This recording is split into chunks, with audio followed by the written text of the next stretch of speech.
দেখতে দেখতে আবার সেকেন্ড নাইট চলে এলো। সেকেন্ড নাইটে কি বড্ড মজার না? সেকেন্ড নাইটের পরেই একটা ডে অফ পাওয়া যায়, সেই আবার একটা ঘুম দেবো, যাই হোক করবো। কিন্তু না, এটা ভুল কথা।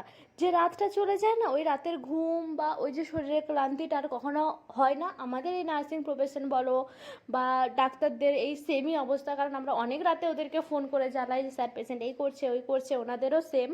তো এখানে ডে অফ বলে কিছু হয় না। হ্যাঁ, ডে অফ মানে জাস্ট ডিউটি যেতে হবে না, একটা ট্রাভেল হবে না, আর কিছুই না। তো বাড়ির হাজার রকম কাজ থাকে, কিন্তু যে রাতটাটুকু চলে যায় না, সে রাতটা আর ফিরে আসে না। আমাদের জীবন কতটুকু বলুন? আজকাল তো আমরা ধরেই নিয়েছি যে 50 বছরের বেশি বাঁচবই না।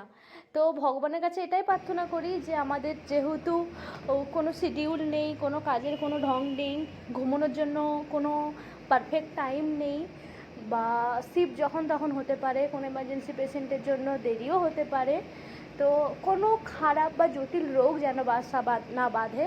ভগবান এই 50 বছরের জীবনে যেন এইটুকু না হয়, বাকি সব কিছু হয়, সব কিছু মানিয়ে নিতে পারবো, ফ্যামিলিও সামলে নিতে পারবো, শুধু কোনো জটিল রোগ যেন না বাসা বাঁধে, এইটুকু তুমি দেখে নিও। বাকিটা আমরা সামলে নেব আমাদের পেশেন্টদেরকে, যতটা পারি, যতটা সম্ভব বেস্ট কেয়ার দেওয়ার চেষ্টা করব। সবাইকে সুস্থ করতে গিয়ে যদি একটা নার্স এর কিছু হয়ে যায়, তাহলে তার থেকে বড় আফসোস এর হয়তো কিছু হতে পারে না।